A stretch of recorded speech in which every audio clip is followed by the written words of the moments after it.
রোহিণী যৌবন পরিপূর্ণ, রূপ উছলিয়া পড়িতেছিল, শরতের চন্দ্র ষোলকলায় পরিপূর্ণ। সে অল্প বয়সে বিধবা হইয়াছিল, কিন্তু বৈধব্যের অনুপযোগী অনেকগুলি দোষ তাহার ছিল। সে কালো পেরে ধুতি পরিত, হাতে চুড়ি পরিত, পানও বুঝি খাইত। এদিকে রন্ধনে সে দ্রৌপদী বিশেষ বলিলে হয়। ঝোল, অম্ল, চচ্চড়ি, সরসরি, ঘণ্ট, ডালনা ইত্যাদিতে সিদ্ধহস্ত। আবার আলেপনা, খয়েরের গহনা, ফুলের খেলনা, সূচের কাজে তুলনা রহিত। চুল বাঁধিতে, কন্যা সাজাইতে পাড়ার একমাত্র অবলম্বন। এবং এই সকল গুণাবলীর জন্য অবশেষে তাহাকে মরিতে হইল।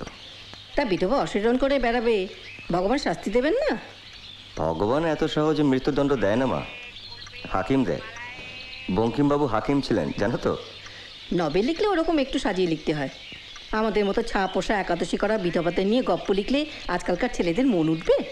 আজকালকার ছেলেদের মন এমনিতেই উঠবে না। বঙ্কিমচন্দ্রের একটা মেয়েও ইংরেজি জানে না। ও, শুধু ইংরেজি জানা মেয়ে হলেই চলবে তোমাদের? তবে বিপিনের বউকে অত হতচ্চিন্তা করলি কেন তখন? রাজমোহনের বউ। বিপিনের বউ আবার কি? কিসের রাজমোহন? ও তো বিপিন। যখন ছবিটা দেখালো ফুঁ দিয়ে উড়িয়ে দিলি। এ কি মা, তোমাকে তো পুলিশে ধরে নিয়ে যাবে।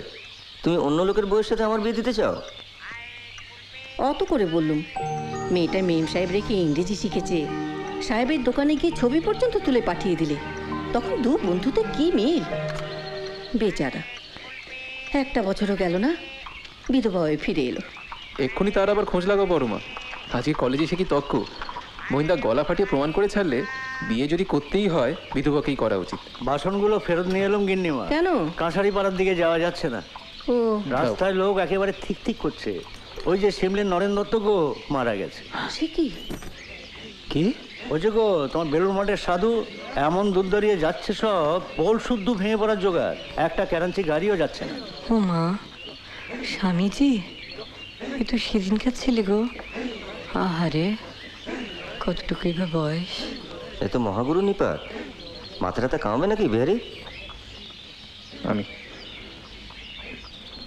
আমি বাড়ি যাবো। বাসনগুলো তাহলে ভাড়ারে তুলে দি গিন্নিমা। কি বিহারি, এন্ড অফ সেলিবেসি?